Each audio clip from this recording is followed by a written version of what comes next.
Maybe దానివల్ల కూడా పవన్ కళ్యాణ్కి అడ్వాంటేజ్ అయి ఉంటుందని నేను అంటున్నాను. అందుకే పోటీ చేసిన 21 స్థానాల్లో 100% స్ట్రైక్ రేట్ ఇప్పుడు గెలవటం అనేది. నేనేమంటే జగన్మోహన్ రెడ్డి గారి ఏ విధంగా ఒక సక్సెస్ స్టోరీగా మనం చెప్పుకుంటామో పవన్ కళ్యాణ్ కూడా ఒక సక్సెస్ స్టోరీనే. ఎందుకంటే నిలబడిన అన్ని చోట్ల ఓడిపోయి ఒక ఎమ్మెల్యేతో గెలిచి ఆ ఎమ్మెల్యే కూడా పక్కకు పోయి 2 చోట్ల ఓడిపోయి కూడా తిరిగి బౌన్స్ బ్యాక్. సరే అతను ఏదో నా వ్యూహం నాకు ఉంటుందన్నాడు, సరే అతనిలాగా ఎవడు మాట్లాడలేదులే, అంటే కులాల పరంగా కానీ మతాల పరంగా అంత ఓపెన్గా మాట్లాడి నా కులం నాతో ఉండాలా అనే మనం.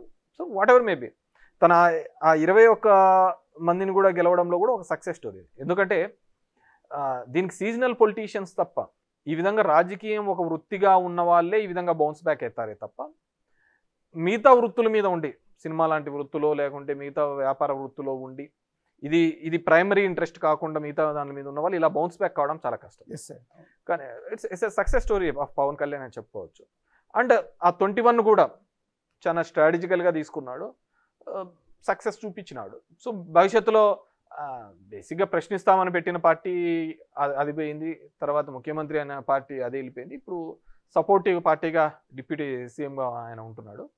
We have to wait and see ఇదే కంటిన్యూ అవుతాడా, మరి ఎలా ఆ సీట్లోకి రావడం. ఇప్పుడైతే నేను లేదు 10 ఏళ్ళుగా చంద్రబాబే ఉండాలని ఆయనే అంటున్నప్పుడు, so we can't expect him CM seats. వాళ్ళ ఫ్యాన్స్ కానీ వాళ్ళ కమ్యూనిటీ కానీ ఏదైతే మా వాళ్ళలో ఒకడు ఆ ముఖ్యమంత్రి సీట్లో కూర్చోవాలి అని కోరుకున్నారో వాళ్ళది ఇప్పట్లో నెరవేరే కార్యక్రమం కాదు. వాట్ ఎవర్ మేబీ జగన్మోహన్ రెడ్డిని ఓడించడానికైతే ఖచ్చితంగా పవన్ కళ్యాణ్ అనే వ్యక్తి లేకపోతే తెలుగుదేశం అనే పార్టీ ఇప్పటికీ కూడా జగన్మోహన్ రెడ్డిని ఓడించలేదు.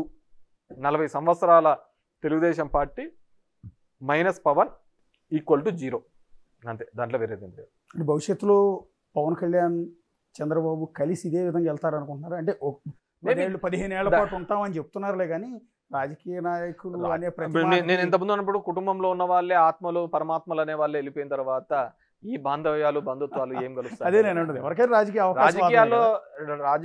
రాజకీయాల్లో డైనమిక్స్ మారుతూ ఉంటాయండి. సో ఇతను ఇప్పుడు మొట్టమొదటిసారి పవర్ చూశాడు. సో ఆ పవర్ చూడాలి అని తన ఫ్యాన్స్ కానీ తన కమ్యూనిటీ వాళ్ళు కానీ కోరుకుంటున్నప్పుడు ఆ విధమైన అడుగులు వేయచ్చు. బీజేపీ ఉన్నప్పుడు ఏదైనా జరుగుతుందండి. షిండే అనుకున్నారా అక్కడ అవుతాడని చెప్పేసి చేసినారు కదా. సో బీజేపీ అనేది ఒక కొత్త ఒరబడిని తీసుకొని రావడం జరిగింది. రాజకీయాల్లో ఒక 3 వ్యవస్థలతో మనం ఎట్లాంటి క్రీడనైనా ఆడుకోవచ్చు, ఎలాంటి రాజకీయ క్రీడనైనా ఆడుకోవచ్చు అనేది బీజేపీ సక్సెస్ఫుల్ ఫార్ములాతో నిరూపించింది. ఈవీఎంస్ మీద నేను మాట్లాడుతున్నప్పుడు కానీ దీనిలో మాట్లాడుతున్నప్పుడు ఇప్పుడు మహారాష్ట్ర ఎలక్షన్ చూసాం. ఖచ్చితంగా 6 నెలల కిందట జరిగిన ఎంపీ ఎలక్షన్స్లో బీజేపీ వాళ్ళ కూటమి 10 సీట్లు వచ్చినాయి. 30 అగెనెస్ట్ కాంగ్రెస్కి వచ్చినాయి. ఏమంతా 5 నెలల్లో మారిందని చెప్పి 225 సీట్లు వచ్చినాయి చెప్పండి. దట్టు షిండే నాయకత్వంలో ఎలక్షన్స్ పోయినారు. అక్కడ ఏమంత డెవలప్మెంట్ జరిగింది, ఏమంత అద్భుతాలు జరిగాయి. So there is some manipulation is going on. ఎందుకంటే నేనేమని నమ్ముతానంటే ఈ ఫోన్ అనేది ట్యాప్ చేయాలనుకున్నప్పుడు ఆ మిషనరీ ట్యాప్ చేయడం అనేది పెద్ద విషయం కాదు. అంటే మొన్న ఆంధ్రప్రదేశ్ ఎన్నికల్లో కూడా ట్యాంపరింగ్ జరిగిందని నేను పూర్తిగా నమ్ముతాను. అలా నమ్మకపోతే సుప్రీంకోర్టు ఇచ్చిన గైడ్లైన్స్ ప్రకారం ఎస్ఓపి కౌంటింగ్ చేయాలి, ఈవీఎంలు అనేది కౌంట్ చేయాలి అని ఇచ్చినప్పుడు దానిలో ఎంత ఉండాలి అనేది వీళ్ళు ఆ పద్ధతి కాకుండా మొత్తం అదంతా 0 చేసి మళ్ళీ ఓట్లన్నీ వేయించి అవి ఎంచుతామనే పద్ధతికి ఇప్పుడు వాళ్ళు కొత్త ఎస్ఓపి తీసుకొని వచ్చినారు, స్టాండర్డ్ ఆపరేటింగ్ ప్రొసీజర్స్. నేనేమంటే ఒక హుండీలో లెక్కేయాలన్నప్పుడు హుండీలో ఎంత డబ్బు ఉందని లెక్కేయాలి కానీ హుండీ డబ్బులన్నీ పక్కకేసి నువ్వు మళ్ళీ డబ్బులు వేసి అది ఎంచుతామంటే ఎట్లా సేమే ఉంటుంది. ఎలక్ట్రానిక్ గ్యాడ్జెట్స్ అనేది ఏది వాడినా కానీ అది కాంప్రమైజ్డ్ అవుతాయి. 2019లో మీకు 151 వచ్చినప్పుడు కూడా టీడీపీ అదే ఆరోపణ చేసింది. డెఫినెట్ గా నేను అప్పుడు మాకు 150 రాని, భవిష్యత్తులో 170 రాని, ఇంకోటి రాని, కానీ ఎలక్ట్రానిక్ మిషనరీతో ఓటింగ్ అనేది జరగకూడదు అనేది నేను ఫమ్గా బిలీవ్ అవుతాను. ఇప్పటికైనా మారాలి. ఎందుకంటే నేను నిన్న కూడా చెప్పాను, ఈ దేశంలో ప్రజాస్వామ్యం అనేది పెద్ద బూతుగా అయింది, ఎలక్షన్స్ అనేది ఒక హేళనగా అయింది. ఎప్పుడో టీఎన్ శేషన్ కాలంలో మనం చూసాం ఎలక్షన్ కమిషన్ కంటే అంత రైట్స్ ఉంటాయి, అంత పవర్స్ ఉంటాయని.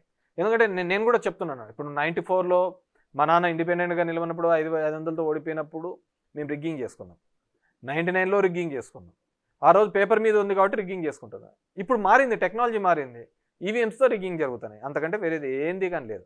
75 సంవత్సరాల మన ఇండిపెండెన్స్ అవ్వచ్చు, రాజ్యాంగం వచ్చినా కానీ ఇప్పటికీ కూడా చట్టాలు ఎప్పుడూ కూడా అధికారంలో ఉన్న వాళ్ళకి అది చుట్టంగానే ఉంది తప్ప ఎక్కడే కానీ రియల్గా నడుస్తోంది అనేది ఎక్కడా కానీ జరగటం లేదు. నేను దాని మీద స్టిక్ అయి ఉంటాను. అసలు ఓకే, ఇప్పుడు మీ కాన్స్టిట్యున్సీ వద్దాం. ఇప్పుడు మీ ఓటమి సత్యకుమార్ మీద కాకుండా పరిటాల శ్రీరామ్ మీద అయి ఉంటే బాగుండేది అని అనిపించింది ఎప్పుడన్నా? ఎవడి మీద ఓటమి రాకూడదనే కోరుకుంటాము. దానికి అంటే ఓడిపోవటం అంటే అనేది ఏ 2 నెలల ముందు వచ్చిన సత్యకుమార్ ఏ దెబ్బ అయితేనే వాంతో కొట్టించుకున్నా ఈయంతో కొట్టించుకున్నా ఒకటే దెబ్బలే కదా పడేది. అలానే కాదు నేను అనేది. బేసిక్గా ఒక రాజకీయాల్లో ఒక మీరు ఇంతకుముందు అన్నట్టుగా ఎందుకు నిస్తేజపన్నారు ఎందుకు అంటే, అరే నేను 5 ఏళ్ళు 6 ఏళ్ళు అంటే నాకు మొదటి నుంచి కూడా నా ధర్మవరం నియోజకవర్గంలో, సరే ఇప్పుడు సోషల్ మీడియాలో వచ్చి గుడ్ మార్నింగ్ అనేది తెలిసిండొచ్చు, కానీ నేను 2008 నుంచి తీసుకొని వచ్చి ధర్మవరం నియోజకవర్గంలో జరిగిన ప్రతి అభివృద్ధికి కూడా కారణం నేను. మీరు ఎక్కడైనా ఏదైనా చూసుకోండి, నేను అది నా పేరు మీదనే ఉంటుంది నేను చేసిన అభివృద్ధి. కానీ సరే అంటే నా సొంత డబ్బులేం కదా, ప్రభుత్వం నుంచి తీసుకొని వచ్చి ఒక వారధిగా నేను పనిచేసినాను. ప్రజలకు అందుబాటులో ఉన్నాను. ఎన్నో అలిగేషన్స్, ఎన్నో తిట్లు అనవసరమైనవి అన్నీ భరించి అన్నీ చేసి ప్రజలకు అందుబాటులో ఉండి ఒక పేదవాడికి ఏ కష్టం వచ్చినా, ఇప్పుడు నేను 27,000 ఇండ్లు మిగతాదంతా సెంటు కట్టించిన, నేను 2 సెంట్లు ఇచ్చిన. అన్ని చేసిన తర్వాత ఎవరో ఒక 2.5 నెలకు వచ్చి అతను ముఖ్యోడు తెలుదు, మొహమేవుడు తెలుదు, ఎలా ఉంటాడు తెలుదు, అతని ఆలోచన విధానం తెలుదు, అతను చేసిన మంచి ఎందుకు చేయడం తెలుదు, ఊరికనే ఒక హైప్ మీద 2.5 సంవత్సరాలు మా కులమనో లేకుంటే ఇంకోటనో ఓట్లు వేసి గెలిపిస్తే ఇంకా మనం పని చేయడం వల్ల ఏం ఉపయోగం అనేది నన్ను నిజంగా చాలా బాధించింది. 4 పిల్లలా? పెద్ద పాప ఎవరు? ఎంతరా నీ వయసు? 7. నెక్స్ట్ పాప ఎవరు? నీకెంత? 5. 3 ఏళ్ళ పాప ఎవరు? 3 ఏళ్ళు. సంవత్సరం పాప ఇది ఉయ్యాల్లో ఉందా? ఇప్పటికైనా యుద్ధం ఆగిందా లేదా? కుటుంబాన్ని అంతా వదిలిపెట్టి ఇప్పుడు నేను బయటికి కనపడేంత వరకు నేను తిరుగుతున్నాను.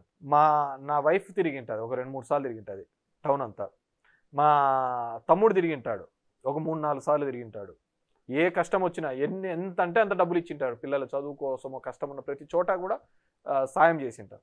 సరే ఇప్పుడు కొత్తగా వచ్చినాడు కదా, చూడండి అతన్ని కూడా చూడండి, 2 నాళ్ళు ఏం తప్పు ఉంది. అతను చూసిన తర్వాత నాకు కూడా టైం దొరికింది నా ఫ్యామిలీతో స్పెండ్ చేసుకోవడానికి, నాకున్న చిన్న కోరికలు తీర్చుకోవడానికి. అవన్నీ కోరికలు తీర్చుకొని వస్తాను.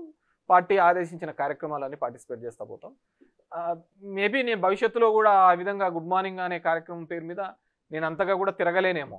ఇంట్రెస్ట్ పోతుంది కదా ఆటోమేటిక్ గా. ఇంత కష్టపడినా కానీ లాస్ట్ వచ్చే ఎవడో గాలికి అట్లా గెలిచిపోతా అంటే మనకేముంటుంది, ఆ రోజు మనం గాలి ఎట్లా వస్తే అట్లా చూద్దాంలే అనే పద్ధతికి వస్తున్నాం. కానీ డెఫినెట్ గా మా పార్టీ తరఫున కావచ్చు, ప్రజల తరఫున కాబట్టి ఏ కష్టం వచ్చినా కానీ డెఫినెట్ గా నిలబడతాను. ఎందుకంటే నాకు ఇంకో వృత్తి తెలియదు, నాకు ఇంకో విద్య తెలియదు. చివరిగా ఒక మాట అండి, మీ బాబాయ్ గారు పెద్దారెడ్డి గారు తాడిపత్రిలో జేసీ ఫ్యామిలీని ఎదుర్కొని నిలబడిన ఏకైక వ్యక్తి అని చెప్తూ ఉంటారు. అలాంటిది మొన్న ఎన్నికల్లో ఆయన పరాజయం పొందిన తర్వాత ఇంతవరకు కాన్స్టిట్యున్సీలో ఆయన అడుగు పెట్టలేకపోతున్నారు కదా. కాన్స్టిట్యున్సీలోకి 2-3 సార్లు పోవాలనే ప్రయత్నం చేసినారు. అటాక్ జరిగింది కదా, ఇంటి మీదకి జరగలేదు. అది సోషల్ మీడియాలో వచ్చినదంతా ఎలక్షన్స్ రిజల్ట్స్ మధ్యలో వచ్చిన గొడవ సోషల్ మీడియాలో. కానీ ఇంటి మీదకి అటాక్ జరగలేదు. కానీ పోలీసు వాళ్ళు ఎస్పీ గారిని ఒక 10 సార్లు కలిశారు. 2-3 సార్లు పోయే ప్రయత్నం చేసిన ప్రతిసారి సిఐలు వాళ్ళు అరెస్ట్ చేయడం, మళ్ళీ వెనక్కి తీసుకొని రావడం జరుగుతుంది. కోర్టుకు కూడా పోవడం జరిగింది, హైకోర్టులో కూడా అది నడుస్తుంది. నాకు తెలిసి ఒక 2-3 డేస్లో ఏదో ఒక ఆర్డర్ వస్తుందని అనుకుంటున్నాము. సరే ఇప్పటి వరకు అయితే ప్రభాకర్ రెడ్డికి అయితే గవర్నమెంట్ ఉంది అని నడిపిస్తున్నాడు. సో నీ వారసుడుగా నీ కొడుకుని తీసుకొని వచ్చి పెట్టు, వాట్స్ నెక్స్ట్? ఇదే విషయము ప్రభుత్వం ఏమి 100 సంవత్సరాలు ఉండే ప్రభుత్వాలు ఏం కాదు. సో తర్వాత అయినా వచ్చిన ఇబ్బందే కదా పడేది. It's bad culture. ఇలాంటి కల్చర్ ఎప్పుడే కానీ మనము ప్రమోట్ చేయకూడదు అనేది నేను అంటున్నాను. సో ఇప్పటికీ కూడా మనం ఎప్పుడు పోయినా కానీ ఆ ధర్మవరంలో మన గురించి ఆ రోజు ఉన్నప్పుడు బాగుండేప్ప అని అనుకుంటే చాలా, దాంతకంటే మనం చేయాల్సిన క్రెడిట్ ఏముంటుంది. అంటే ఓటమి తర్వాత మీకు ఏ పార్టీలోకి వెళ్ళాలని అనిపించింది? అంటే జనసేనకి వెళ్తారు మీరని విపరీతంగా ప్రచారం చేశారు సోషల్ మీడియాలో వచ్చింది అని దాన్ని తగ్గట్టుగానే వచ్చింది. కానీ నేను చెప్పాను కదా, నాకు ఇది భావజాలాల ప్రకారం నేను జగన్మోహన్ రెడ్డి గారితోనే సేల్ అయిదామని అనుకున్నాను. పవన్ కళ్యాణ్ గారు ఇంకా ఇప్పటికీ హీజ్ ఓన్లీ షేరింగ్ పార్ట్నరే కదా. పవన్ కళ్యాణ్ అనే అతను రాడికల్ ఇన్ మైండ్. సో ఉన్న దాంట్లో గ్రోత్ ఉంటుందని నేను కూడా అనుకున్నా. చిరంజీవి చాలా అంటే మెత్తం దొంగ అని మెత్తగా మాట్లాడేసి అయిపోగొట్టాలని చూస్తాడు. పవన్ కళ్యాణ్ అట్లా కాదు, రాడికల్గా చేయాలని చూస్తూ ఉంటాడు. So we have to wait and see. నేను అలాంటిలేదు, I will sail with Jaganmohan Reddy. Maybe Jaganmohan Reddy అధికారంలోకి వచ్చిన తర్వాత ఏమన్నా రాజకీయాలు వద్దనుకున్న రోజు పక్కకు వస్తాను. Yes, thank you. Thank you Venkataramareddy గారు. థ్యాంక్ యూ ధర్మవరం మాజీ ఎమ్మెల్యే కేతిరెడ్డి గారు చాలా అంశాలు మనతో డిస్కస్ చేశారు. పార్టీ ఓటమి తర్వాత చేయాల్సిన పోస్ట్ మార్టం, పర్టికులర్గా ధర్మవరం కాన్స్టిట్యున్సీలో ఇంటింటికి గుడ్ మార్నింగ్ పేరుతో ఎంత కష్టపడి తిరిగినా కూడా తాను ఓటమి పాలవటం పైన రకరకాల అంశాలు ప్రస్తుతం మనతో మాట్లాడారు. Signing off, this is the show. For more videos like this, subscribe Big TV channel.